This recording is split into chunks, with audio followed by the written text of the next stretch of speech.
Corona virus संकट के बीच भारत में एक और प्राकृतिक आपदा आ गई है। चक्रवाती तूफान अम्फान की रफ्तार बेहद खतरनाक होती जा रही है। ओडिशा, पश्चिम बंगाल और बांग्लादेश के तटीय क्षेत्रों में रहने वाले लाखों लोगों के लिए यह बड़ा संकट बन गया है। इस भीषण चक्रवाती तूफान को अम्फान नाम दिया गया है। यह नाम थाईलैंड ने दिया था और 2004 में तूफानों के लिए बनाए गए 64 नामों की सूची में से अंतिम है। आइए जानते हैं तूफानों का नामकरण किस तरह किया जाता है। वर्ल्ड मेट्रोलॉजिकल ऑर्गेनाइजेशन का एक सिस्टम है। इसके तहत चक्रवात जिस क्षेत्र में उठ रहा है उसके आसपास के देशों का एक समूह नामों की लिस्ट तैयार करता है। इसी में से साइक्लोन या समय समय पर उठने वाले तूफानों का नाम तय होता है। इसके तहत उत्तरी हिंद महासागर में आने वाले ट्रॉपिकल साइक्लोन का नाम भारत, श्रीलंका, बांग्लादेश, मालदीव, म्यांमार, ओमान, पाकिस्तान और थाईलैंड तय करते हैं। यह समूह अपने नामों की सूची स्थानीय चक्रवात कमेटी को भेजते हैं। 2004 में भारतीय उपमहाद्वीप के 8 देशों ने भविष्य में बनने वाले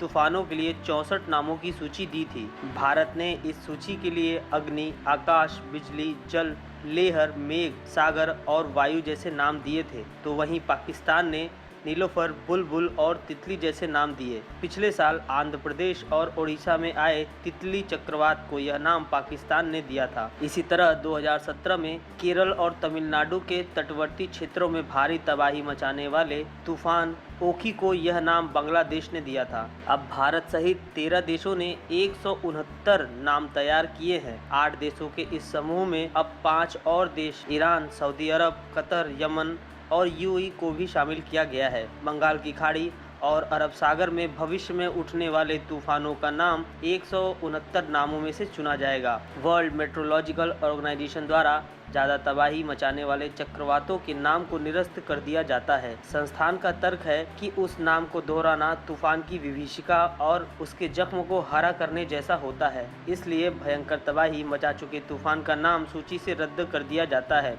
यह परंपरा सभी जगहों पर एक जैसी ही है। वर्ल्ड मेट्रोलॉजिकल ऑर्गेनाइजेशन के मुताबिक 10 अलग अलग क्षेत्रों में आने वाले ट्रॉपिकल साइक्लोन का नाम उस महासागर क्षेत्र में काम करने वाली ट्रॉपिकल साइक्लोन रीजनल बॉडी तय करती है। नाम तय करते समय शब्द का छोटा और सहज उच्चारण होना जरूरी है। इसके साथ ही आम बोलचाल की भाषा का शब्द होना चाहिए जो बड़े पैमाने पर विवादास्पद न हो। तूफानों का नाम तय करने में ऑड इवन यानी सम विषम का फार्मूला भी अपनाया जाता है। मतलब ऑड साल में आने वाले तूफानों का नाम स्त्री प्रधान होते हैं, जबकि इवन साल में आने वाले तूफानों के नाम पुरुष प्रधान होते हैं। पेश है न्यूज बकेट हिंदी मासिक पत्रिका। पढ़ें इस महीने की पूरी खबर विस्तार से हमारे न्यूज बकेट की मैगजीन में। हमारी ई मैगजीन को मुफ्त में पढ़ने के लिए अभी लॉगिन करें www.newsbucket.in पर। इसके अलावा रोज की ताज़ा खबरों के लिए हमारे YouTube चैनल को तुरंत सब्सक्राइब करें।